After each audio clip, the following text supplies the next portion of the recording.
Shalom semuanya. Dengar ya suara saya ya. Bisa dengar?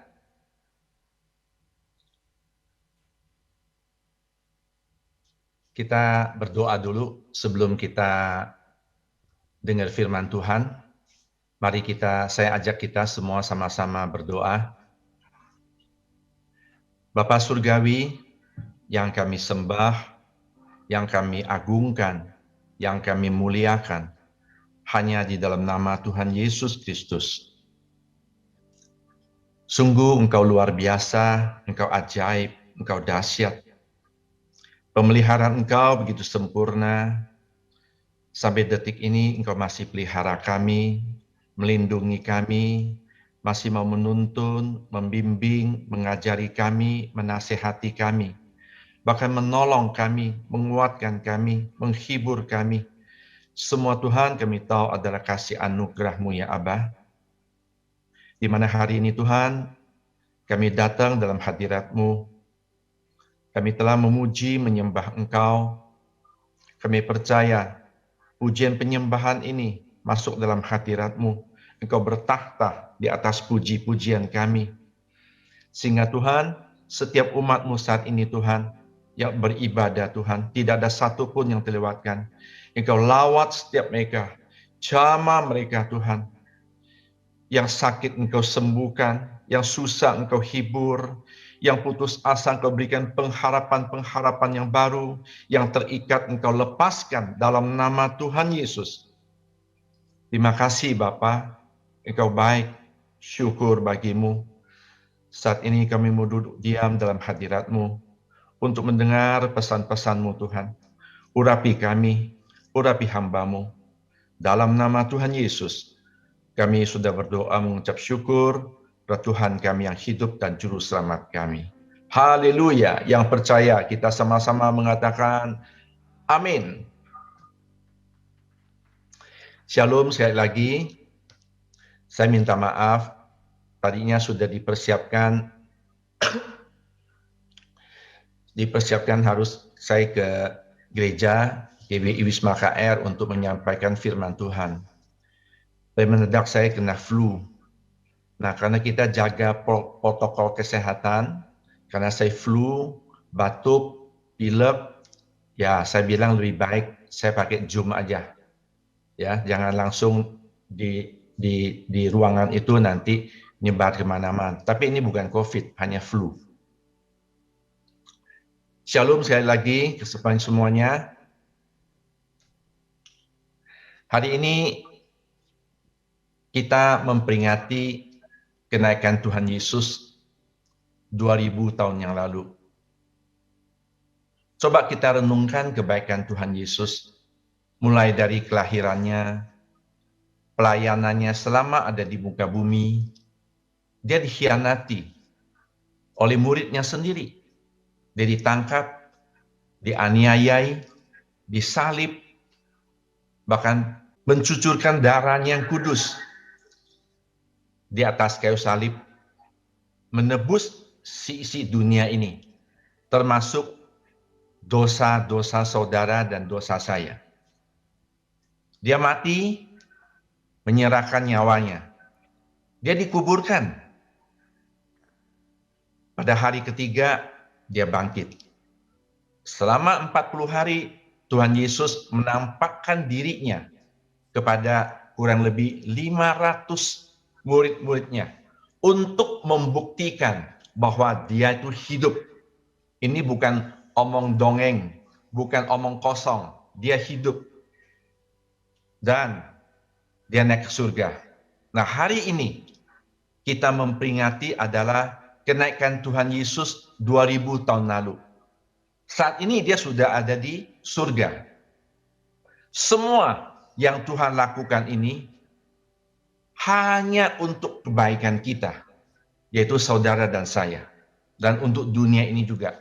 Untuk apa? Untuk menyelamatkan setiap umat manusia di dunia ini. Sungguh kasih Tuhan itu luar biasa. Bagi saudara dan bagi saya. Bagi dunia ini juga.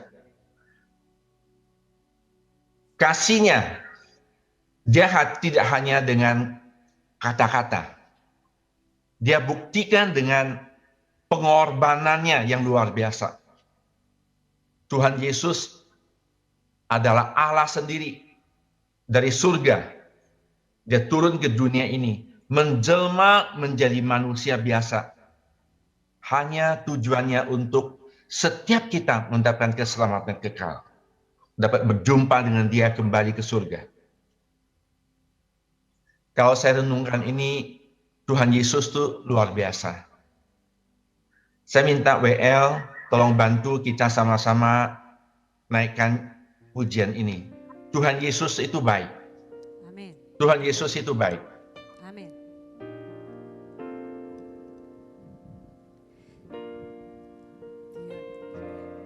Tiada berkesudahan kasih setiamu Tuhan, selalu baru rahmat-Mu bagiku.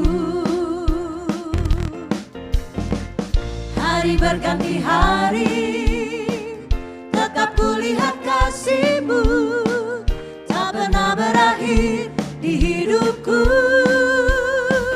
Tuhan Yesus baik, sungguh amat baik, untuk selama-lamanya. Tuhan Yesus baik, Tuhan Yesus baik, sungguh amat baik, untuk selama-lamanya. Tuhan Yesus baik, untuk selama-lamanya, sampai selama-lamanya, untuk selama-lamanya.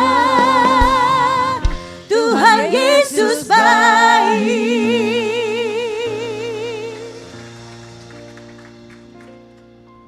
Katakan satu sama yang lain, kanan kiri kita, Tuhan Yesus itu baik.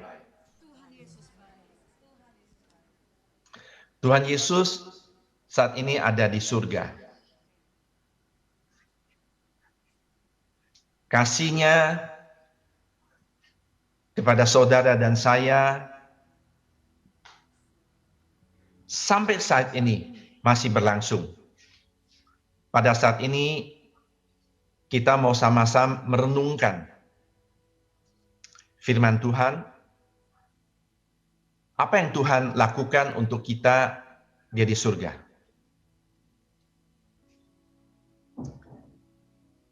Ibadah hari ini judulnya ibadah kenaikan Tuhan Yesus ke surga.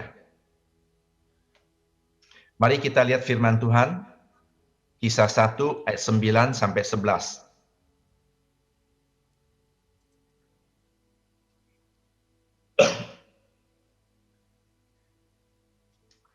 Saya bacakan, saudara simak baik-baik.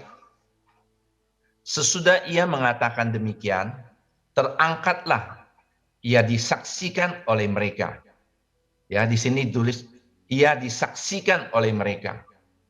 Dan awan menutupnya dari pandangan mereka. Ketika mereka sedang menatap ke langit, waktu ia naik itu, tiba-tiba berdirilah dua orang yang berpakaian putih dekat mereka.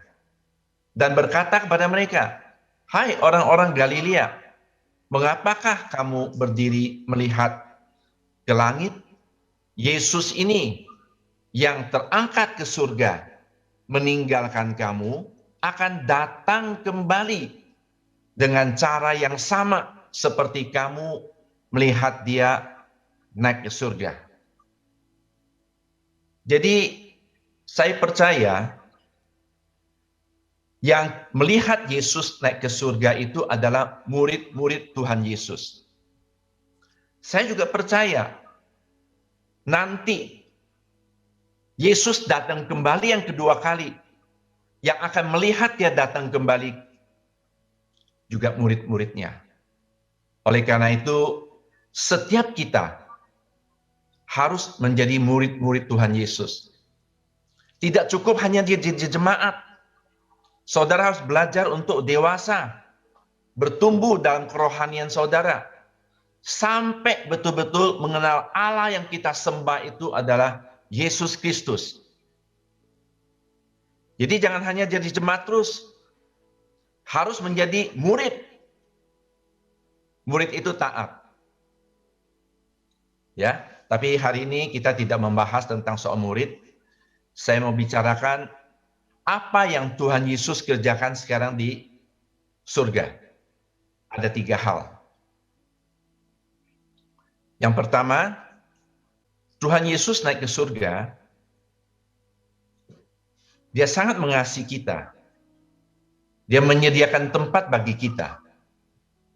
Firman Tuhan Yohanes 14 ayat 1-3 mengatakan, dia kasih tahu kepada kita, janganlah gelisah hatimu, percayalah kepada Allah, percayalah kepadaku, ku ini Yesus. Di rumah Bapakku banyak tempat tinggal. Jika tidak demikian, tentu aku mengatakannya kepadamu, sebab aku pergi ke situ untuk menyediakan tempat bagimu. Dan apabila aku telah pergi ke situ dan telah menyediakan tempat bagimu, aku akan datang kembali dan membawa kamu ke tempatku, supaya di tempat di mana aku berada, kamu pun berada. Ini firman, bukan manusia yang ngomong. Tuhan Yesus sendiri yang bicara. Janjinya pasti ya dan amin. Tuhan Yesus sangat mengasihi kita. Tuhan Yesus naik ke surga menyediakan tempat bagi setiap kita.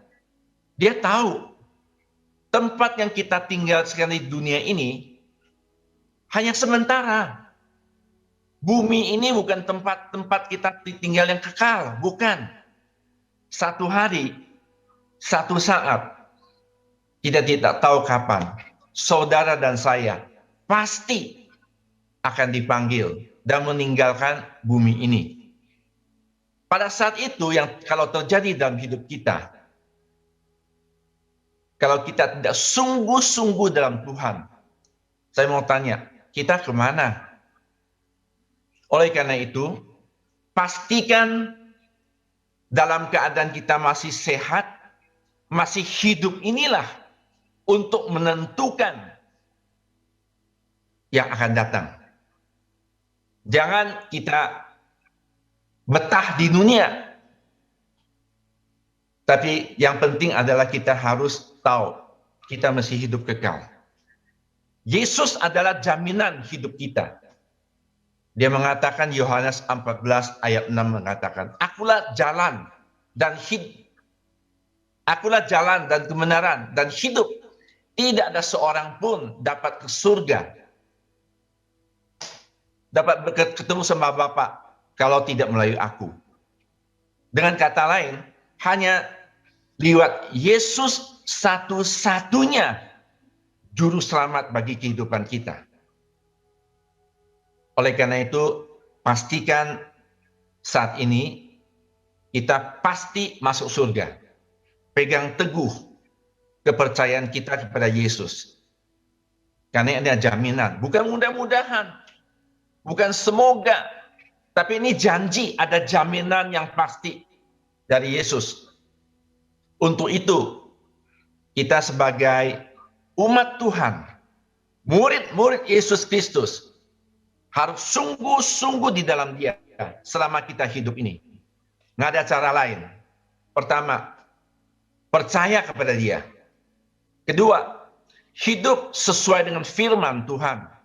Oleh karena itu, setiap kita harus rajin membaca firman, membaca firman Tuhan, merenungkan firman Tuhan, perkatakan firman Tuhan, dan lakukan firman Tuhan.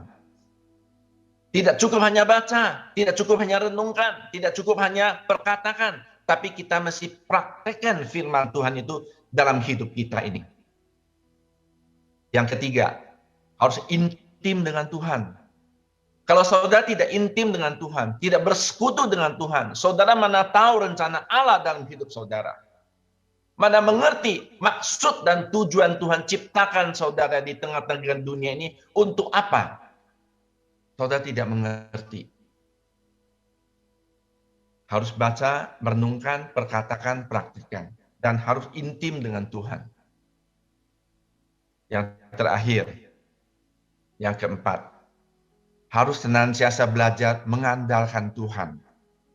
Dalam keadaan saat ini masih COVID, Tuhan ajar saya belajar terus, saya belajar terus bagaimana lebih lagi mengandalkan Dia, lebih lagi mengandalkan Dia. Bukan mengandalkan kekuatan kita, bukan mengandalkan kehebatan kita, bukan mengandalkan kekayaan kita, bukan mengandalkan kemampuan kita. Semuanya kita mengandalkan Tuhan. Sekali lagi, bumi ini hanya tempat sementara buat kita. Rumah Bapa adalah tempat kediaman kita yang kekal. Kita sekarang masuk yang bagian kedua. Apa yang Tuhan Yesus lakukan di surga saat ini? Yang kedua, dia menjadi pengantara bagi kita.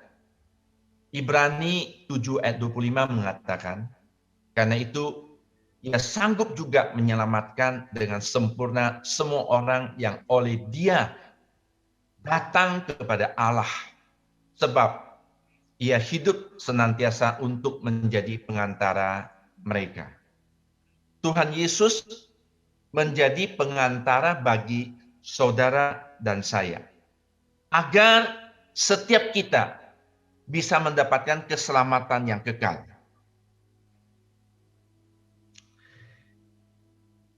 Di 2 Petrus 1 ayat 10-11. Nah, firman Tuhan mengatakan begini. Karena itu, saudara-saudaraku, berusahalah sungguh-sungguh supaya panggilan dan pilihanmu makin teguh. Jangan goyah, teguh. Sebab jikalau kamu melakukannya, kamu tidak akan pernah tersandung. Dengan demikian, kepada kamu akan dikaruniakan hak penuh untuk memasuki kerajaan kekal, yaitu kerajaan Tuhan dan Juru Selamat kita, Yesus Kristus. Kita punya hak penuh. Tapi ingat, hak penuh ini adalah kasih karunia Tuhan. Sekali lagi, bukan kuat gagah perkasa kita, bukan perbuatan kita, tapi adalah kasih anugerah Tuhan yang telah memilih, memanggil kita. Jangan sampai kita tinggalkan pilihan dan panggilan Tuhan itu kepada kita. Sungguh-sungguh, pegang teguh, punya hak penuh untuk masuk kerajaan kekal. Yang ketiga, Tuhan Yesus naik ke surga.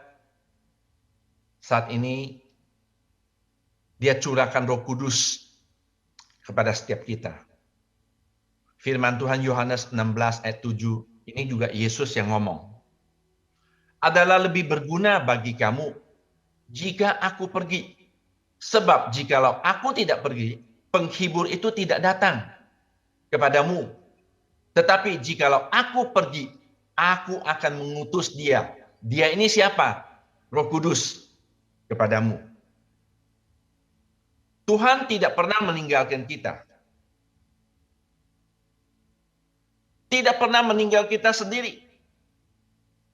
Selama kita di bumi, biarpun Dia tidak ada di tengah-tengah kita, Dia sudah di surga, tapi Dia utus Roh Kudus turun atas dunia ini untuk menyertai kita, menuntun kita, membimbing kita, mengajari kita, menasihatkan kita, menguatkan kita, menghibur kita.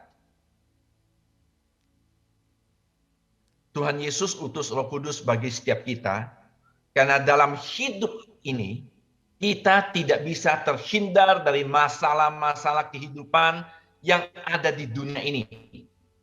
Masalah itu banyak, karena dunia ini sudah dikuasai oleh iblis. Oleh karena itu, Dia berikan Roh Kudus turun atas kita. Penuhin kita. Berikan kekuatan pada kita. Kemampuan pada kita supaya kita mampu untuk menghadapi, mengatasi menyelesaikan setiap persoalan apapun yang terjadi dalam hidup kita, yang Tuhan izinkan terjadi dalam hidup kita ini. Contoh,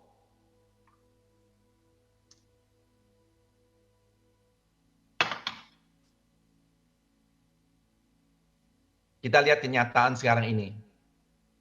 COVID sudah masuk tahun ketiga. Masih belum selesai. Ya. Jujur, dalam keadaan COVID ini, sudah masuk tahun ketiga ini, masalah begitu banyak. Saya masih di marketplace sebagai pengusaha. Begitu banyak tantangan. Begitu banyak ujian, cobaan yang kita harus hadapi. Kalau bukan karena Roh Kudus, saya tidak mampu. Saya nggak kuat. Tapi karena ada Roh Kudus, sehingga sampai hari ini, saya masih dipelihara, dilindungi, diberkati. COVID belum selesai. Kita lihat sekarang muncul lagi namanya penyakit hepatitis akut. Sampai hari ini, virus ini belum ketahuan dari mana. Dan belum ada obatnya. Ada lagi cacar monyet. Dan lagi berbagai macam penyakit yang akan datang kita tidak tahu. Dari virus-virus ini, dia akan ubah menjadi virus-virus yang kita tidak tahu. Semua, saya katakan, Tuhan izinkan terjadi. Karena apa? Tuhan berdaulat atas kehidupan kita. Ditambah lagi bencana alam. Dari waktu ke waktu, bukan lebih tenang, lebih banyak. Juga terjadi perang lagi sekarang antara Rusia dengan Ukraina. Dan sebentar lagi, kalau betul Finland dan Swedia masuk ke NATO, akan terjadi apa lagi kita tidak tahu. Keadaan yang kita hadapi saat ini mengarah ke krisis energi. Dan juga mengarah ke krisis ekonomi global. Dan krisis ekonomi global ini kalau berkepanjangan dan akan meluas terus, akan mengarah ke krisis namanya itu sosial. Saya jujur, saya juga tidak tahu. Saya juga berdoa sama Tuhan. Tuhan, kenapa ya begitu banyak masalah? Tujuannya apa Tuhan? Maksudnya apa gitu loh? Ya Tuhan tidak jawab. Kita hanya belajar untuk terus belajar untuk menangkap apa yang Tuhan mau lakukan untuk dunia ini. Dalam keadaan seperti kayak begini, krisis ekonomi dan krisis global ini nanti akan mengakibatkan namanya krisis sosial. Selama COVID, semua negara ya, bukan hanya Indonesia. Kan COVID ini kan dunia, bukan hanya Indonesia. Ya, saya percaya ini ada satu maksud dan tujuan Tuhan untuk keselamatan dunia. Ya, saudara harus tahu, setiap negara selama COVID ini mencetak uang terus. Kenapa? Untuk supaya ada duit di market. Sekarang terjadi namanya high inflasi. High inflasi itu sangat bahaya. Income dari orang, dari karyawan, dari buruh, ya, tidak cukup untuk membiayai kehidupannya. Itu tidak seimbang antara pengeluaran dan pemasukan. Nah, ini yang selalu negara yang paling takut di situ. Kalau terjadi begitu, sekarang tiap negara sudah siap-siap untuk tight money policy. Tight money policy otomatis bunga akan naik. Bunga kalau naik, semua kena efek. Nah, dalam keadaan seperti hal-hal demikian, kita sangat membutuhkan Roh Kudus. Roh Kuduslah yang menolong kita. Roh Kuduslah yang menghibur kita.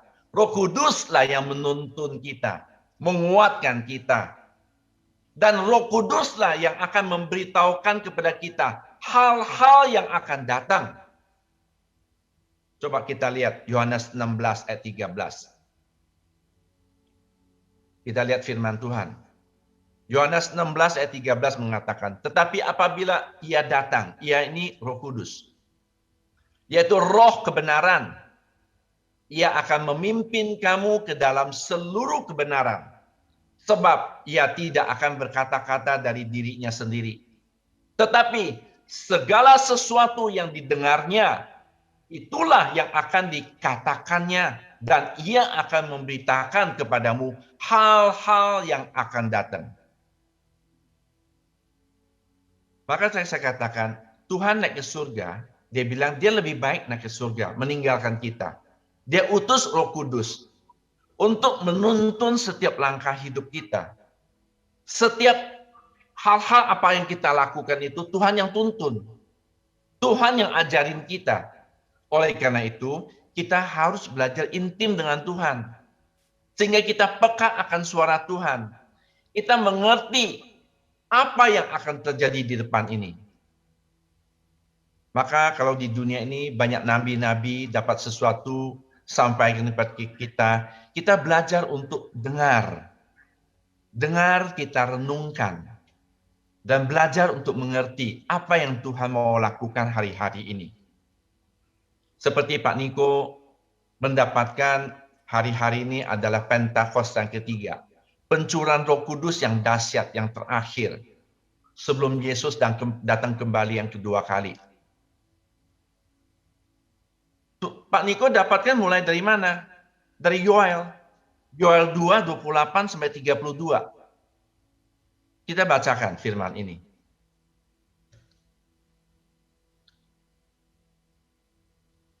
Kemudian daripada itu akan terjadi bahwa aku akan mencurahkan rohku ke atas semua manusia. Bukan hanya saudara pada saya, semua manusia. Tergantung manusia itu mau respon atau tidak. Maka anak-anakmu laki-laki dan perempuan akan bernubuat. Orang-orangmu yang tua akan mendapat mimpi. Teruna-turunamu akan mendapat penglihatan. Juga ke atas hamba-hambamu laki-laki dan perempuan akan kucurahkan rohku pada hari-hari itu. Aku akan mengadakan mujizat-mujizat di langit dan di bumi. Darah dan api. Dan gumpalan-gumpalan asap. Matahari akan berubah menjadi gelap gulita. Dan bulan menjadi darah. Sebelum datangnya hari Tuhan yang hebat dan dahsyat itu. Dan barang siapa yang berseru kepada nama Tuhan akan diselamatkan. Sebab di Gunung Sion dan di Yerusalem akan ada keselamatan.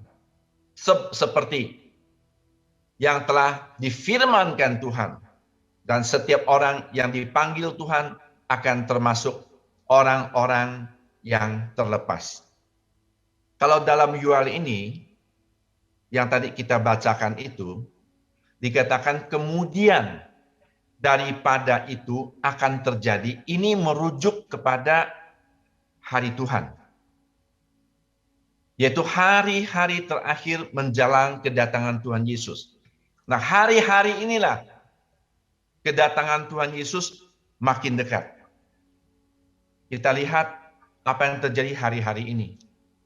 Ini merupakan suatu bagian dari tanda-tanda kedatangan Tuhan Yesus yang kedua kali makin dekat. Makin dekat. Makin dekat. Dalam masa akhir zaman ini, dalam Yoel mengatakan, Tuhan akan mencurahkan Roh Kudus atas semua orang. Yaitu kepada anak-anak, kepada orang tua, atas teruna-teruna atau anak-anak muda. Pada akhir zaman ini, semua orang akan Tuhan pakai sebagai alat. Sebagai alat. Sekali lagi, sebagai alat. Untuk menyelesaikan amanat agung. Melalui Pentakosta yang ketiga ini. Tuhan curahkan roh yang dahsyat ini Roh Kudus yang dahsyat ini ada maksud dan tujuan Tuhan untuk keselamatan dunia ini. Ditandai dengan apa? Ayat 30 dan 31. Pada saat Roh Kudus dicurahkan, akan terjadi mujizat-mujizat di bumi dan di langit. Mujizat-mujizat ini bukan mujizat yang enak, mujizat yang menakutkan. Ini bisa diartikan terjadi goncangan-goncangan yang makin dahsyat, makin menakutkan. Seperti tadi saya sudah sampaikan, apa yang sudah terjadi, itu sudah tanda-tanda. Kita mesti peka, kita mesti mengerti. Oleh karena itu harus persiapkan diri kita, berjaga-jaga. Tuhan izinkan semua goncangan ini terjadi. Tujuannya adalah ayat 32. Tolong ditayangkan firman-Nya. Ayat 32 tulis apa? Dan barang siapa yang berseru kepada nama Tuhan akan diselamatkan. Ini intinya. Manusia tuh biasa. Kalau nggak ada goncangan, nggak ada masalah, nggak cari Tuhan. Hidupnya enjoy, nyaman, di comfort zone. Tapi kalau ada masalah baru cari Tuhan. Itulah Tuhan perlu ada goncangan. Tanpa goncangan tidak ada keselamatan. Tidak ada pertobatan. Dan saya mesti kasih tahu saudara. Pertobatan manusia itu hanya bergantung pada Roh Kudus. Bukan kepada manusia, bukan kepada kekuatan kita. Kita lihat 1 Korintus 12 ayat 3 mengatakan apa? Karena itu aku mau meyakinkan kamu bahwa tidak seorang pun yang berkata-kata oleh Roh Allah dapat berkata, terkutuklah Yesus. Nggak ada. Yang mengutuk Yesus itu bukan Roh Allah. Lanjut. Dan tidak ada seorang pun yang dapat mengaku Yesus adalah Tuhan selain Roh Kudus. Coba kita flashback, lihat kehidupan pribadi kita masing-masing. Kita hari ini percaya Yesus. Apa karena kita? Memang ada dari turunan. Orang tua Kristen turun ke anak, ikutin sampai sekarang. Tapi saya percaya, saudara pernah alami namanya lahir baru. Dapat baptisan Roh Kudus. Itu semua pekerjaan Tuhan. Kalau saudara sudah dipilih, dipanggil, saudara harus mengerti. Saudara harus punya satu tanggung jawab. Seperti Yohanes 15 ayat 16 mengatakan, bukan kamu yang memilih aku, tetapi akulah yang memilih kamu. Dan aku telah menetapkan kamu supaya kamu pergi dan menghasilkan buah. Dan buahmu itu tetap. Supaya apa yang kamu minta kepada Bapa dalam namaku diberikannya kepadamu. Saudara yang dikasihi Tuhan Yesus, yang saat ini beribadah di GBI Wisma KR maupun di Zoom, dengar baik-baik. Saudara menjadi orang Kristen, anak Tuhan, murid Tuhan Yesus. Tadi saya sudah katakan, jangan jadi jemaat terus, harus jadi murid. Harus bertumbuh dalam kerohanian saudara. Bertumbuh jadi dewasa, bukan dewasa secara fisik, tapi dewasa rohani. Jadi kita punya satu tugas tanggung jawab sebagai orang percaya, yaitu orang Kristen. Karena di sini dikatakan, bukan kamu yang memilih aku, tetapi akulah yang memilih kamu, dan aku telah menetapkan kamu, supaya kamu pergi menghasilkan buah. Setiap kita punya satu tugas dan tanggung jawab dalam hidup kita ini, mesti mencerminkan orang Kristen. Jadi harus bisa berbuah. Jangan tidak bisa memberikan dampak. Saya sudah lama tidak memberikan kesaksian pribadi saya. Mungkin dalam kesempatan ini saya percaya juga banyak jemaat yang baru yang belum pernah dengar kesaksian saya. Saya orang yang awalnya tuh bukan orang Kristen. Saya orang yang percaya tradisi. Setiap tahun saya mesti ke Gunung Kawi. Di Indonesia, saya punya 2 suhu. Di Hong Kong, saya punya 1 suhu. Segala apapun yang saya kerjakan, saya mesti tanya kepada mereka. Kadang-kadang tiga-tiganya ngomongnya beda-beda, tapi saya tetap percaya. Itu kepercayaan saya. Sembayang, ya. Saya tidak tahu Allah yang saya sembah itu siapa. Saya tidak tahu. Tapi saya hanya lakukan. Terus sampai satu hari, saya dijamah Tuhan. Waktu saya dijamah Tuhan tuh, waktu saya pergi Israel. Saya nggak ngerti ke Israel tuh ngapain. Tapi sejujurnya, saya bukan mau ke Israel. Saya mau ke Eropa. Tapi teman-teman businessman itu ngajak saya pergi ke Eropa, tapi lewat Israel. Nah, di Israel lah di situ. Saya dijamah Tuhan. Kalau dulu orang nginjilin saya, banyak yang nginjilin saya. Selalu saya bilang, udahlah kamu punya Tuhan sendiri, saya juga punya Tuhan sendiri. Jangan ganggu saya. Kadang-kadang mereka ngajak saya makan. Saya tanya dulu, tujuan kamu ngajak saya makan buat apa? Kalau ngomong tentang Yesus, jangan. Saya nggak mau. Saya nolak. Saya anggap orang Kristen tuh agak miring. Nggak ada kerjaan. Ngomong Yesus melulu. Nah, itu dulu saya, dulu ya. Tolong catat baik-baik dulu. Sekarang sudah beda. Nah, di Israel saya dijamah oleh Tuhan.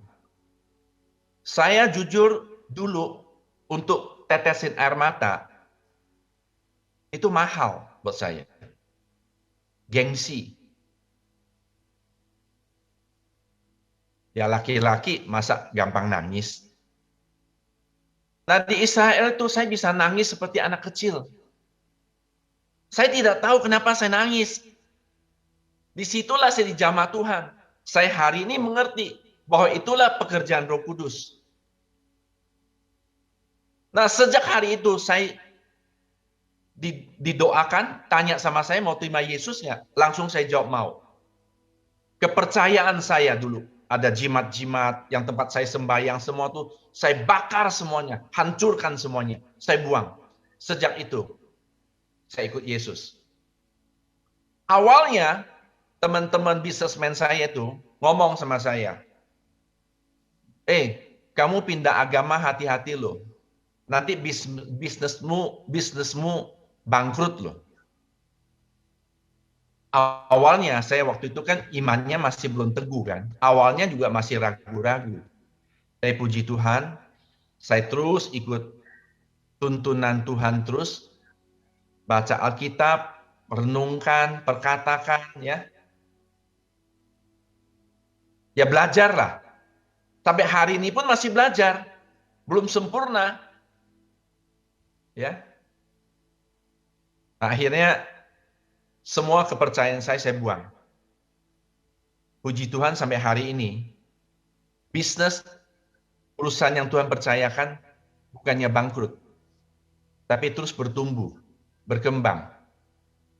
Nah hari ini, saya bukan hanya di bisnis, bukan sebagai hamba Tuhan di marketplace, tapi juga sebagai hamba Tuhan di gereja, sebagai gembala, sebagai karayon, menggembalain kurang lebih 22 cabang, termasuk di Amerika.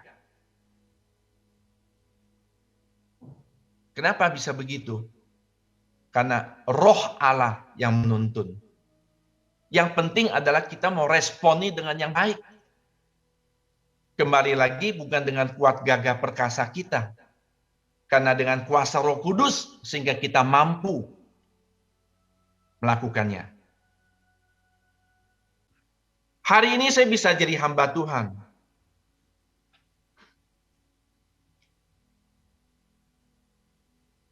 Yohanes 15 ayat 16 ini. menjadi rema dalam hidup saya. Yohanes 15 ayat 16 ini menjadi rema dalam hidup saya. Saya renungkan, bukan saya yang pilih dia kok. Tuhan melalui Roh Kudus memilih saya. Tapi saya mesti mengerti, saya sudah ditetapkan supaya saya pergi. Pergi supaya itu menghasilkan buah. Dan buah itu tetap. Saya percaya ada satu janji Tuhan kepada saya. Supaya apa yang kamu minta kepada Bapa dalam namaku, diberikannya kepadamu. Ini yang saya pegang teguh firman ini. Oleh karena itu, walaupun saya di marketplace begitu sibuk, begitu banyak pekerjaan, begitu banyak tanggung jawab yang harus saya kerjakan. Tapi saya belajar cuma satu kata, taat. Awalnya saya menolak, saya tidak mau. Tapi nanti lain kali ada kesempatan, saya akan bersaksi lagi bagaimana caranya saya jadi hamba Tuhan. Melalui Yohanes 21 itu. Seperti Tuhan Yesus mengingatkan pada Petrus, gembalakanlah domba-dombaku, gembalakanlah domba-dombaku, gembalakanlah domba-dombaku. Tapi hari ini saya tidak saksikan itu. Saksi saya sampai di sini. Saya mau ajak kita lihat lagi satu ayat. Kisah 1 ayat 8. Ayat ini sangat powerful. Saudara harus banyak baca, renungkan.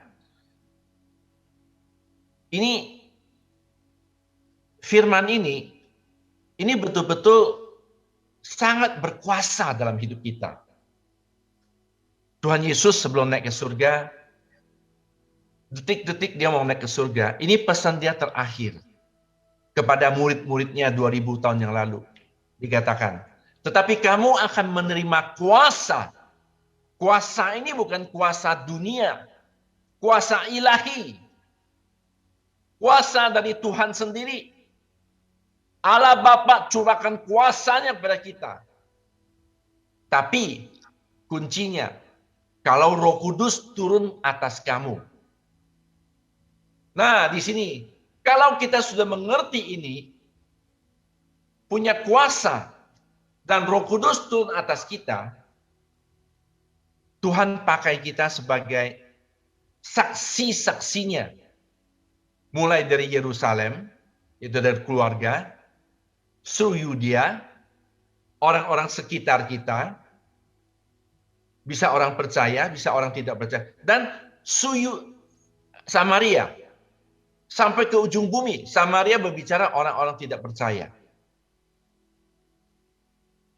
Saya jujur mau tanya pada jemaat atau umat Tuhan yang digembalain oleh saya ini.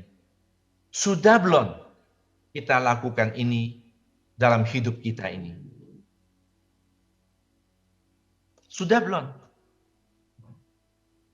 Saya sejak dapat ayat firman Tuhan Yohanes 15 ayat 16, saya tahu tugas tanggung jawab saya bagaimana untuk membawa jiwa-jiwa. Melalui hidup saya. Kalau dulu hidup saya berantakan, setelah saya bertobat, harus berubah. Jadi saksi untuk membuktikan, memberikan dampak pada sekeliling kita. Kita nih berubah. Orang baru bisa ikut kita. Termasuk dalam keluarga besar saya. Nggak mudah. Karena awal pertobatan itu ada dari saya. Itu yang saya lakukan. Jadi sekali lagi, kita bertobat, kita terima Yesus bukan karena kuat gagah perkasa kita. Tapi setelah kita bertobat, saya percaya itu karena ada Roh Kudus yang berkarya dalam hidup kita. Kalau sudah berkarya dalam hidup kita, ya kita masih bisa jadi saksi. Memberikan dampak. Seperti visi kita. Visi Rayon 1H. Menjadi keluarga Masih ingat? Menjadi keluarga kerajaan Allah yang memenangkan jiwa. Masih ingat? Bacakan. Menjadi keluarga kerajaan Allah. Kerajaan Allah. Setelah menjadi keluarga kerajaan Allah, terus apa tugas kita? Memenangkan jiwa-jiwa. Memenangkan jiwa-jiwa. Sampai kemana? Berdampak bagi dunia. Dunia loh. Itu tugas tanggung jawab kita. Renungkan nggak visi yang kita dapatkan dari Tuhan pada kita? Hari ini kita memperingati kenaikan Tuhan Yesus. Firman Tuhan tadi saya sampaikan, ada 3 hal yang Tuhan Yesus kerjakan di surga. Pertama, menyediakan tempat. Kedua, dia mau setiap kita, dia menjadi pengantara. Dia mau setiap kita mendapatkan keselamatan yang kekal, yang sempurna. Yang ketiga, itu adalah dia curahkan Roh Kudus pada setiap kita.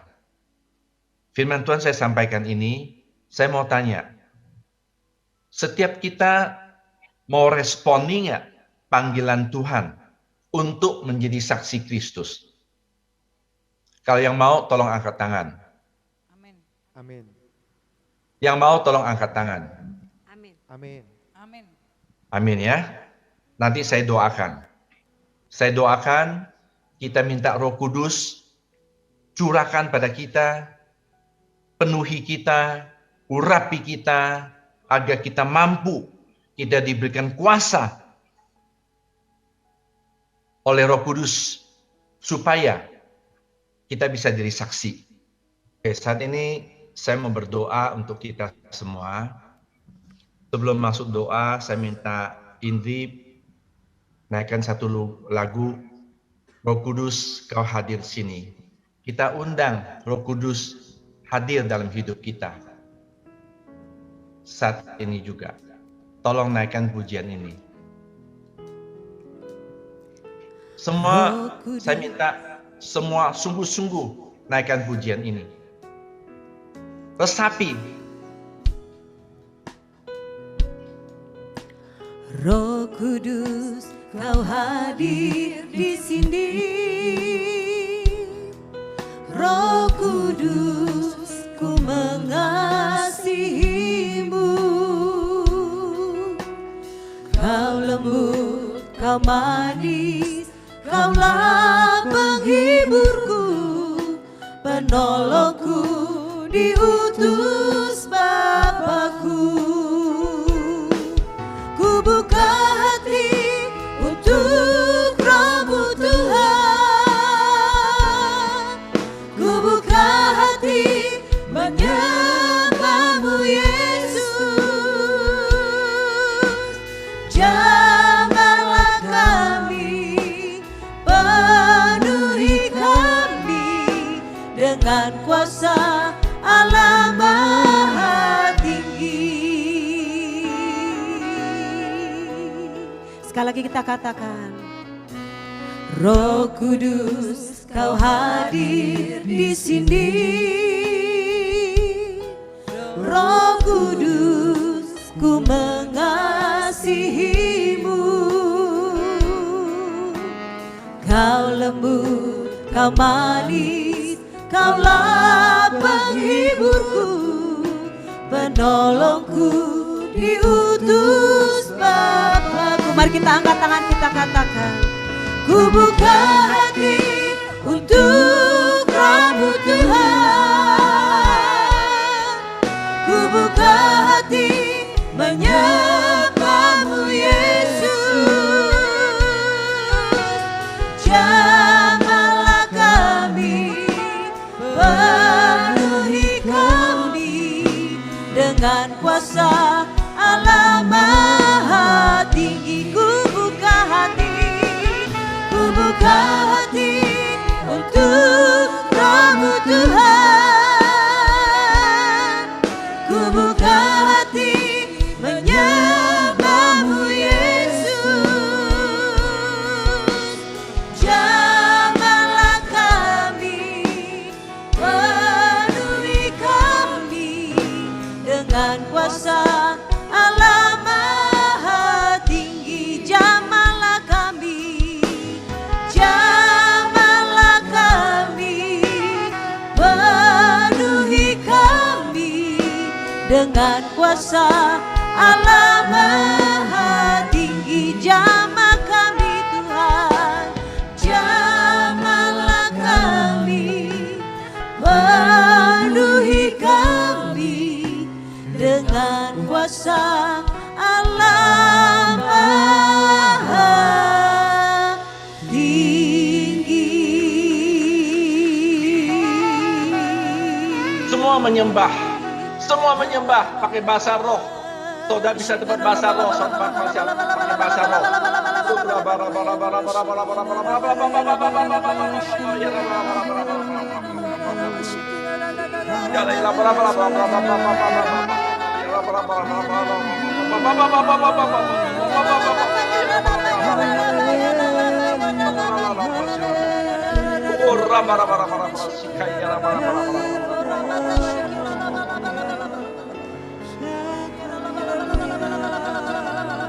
Curahkan roh-Mu Tuhan. Curahkan roh-Mu yang kudus Tuhan.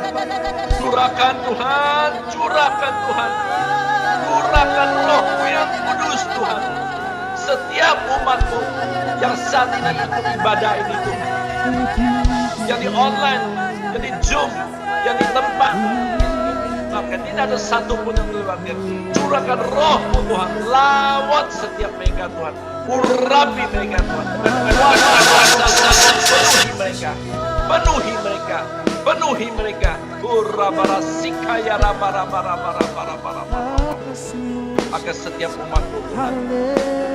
Agar setiap umat-Mu Tuhan. Tidak ada satupun yang melewatkan.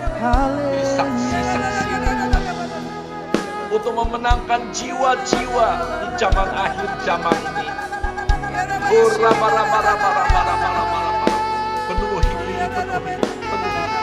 Penuhi Tuhan, penuhi. Urapi setiap mereka Tuhan. Tidak ada satupun yang terlewatkan.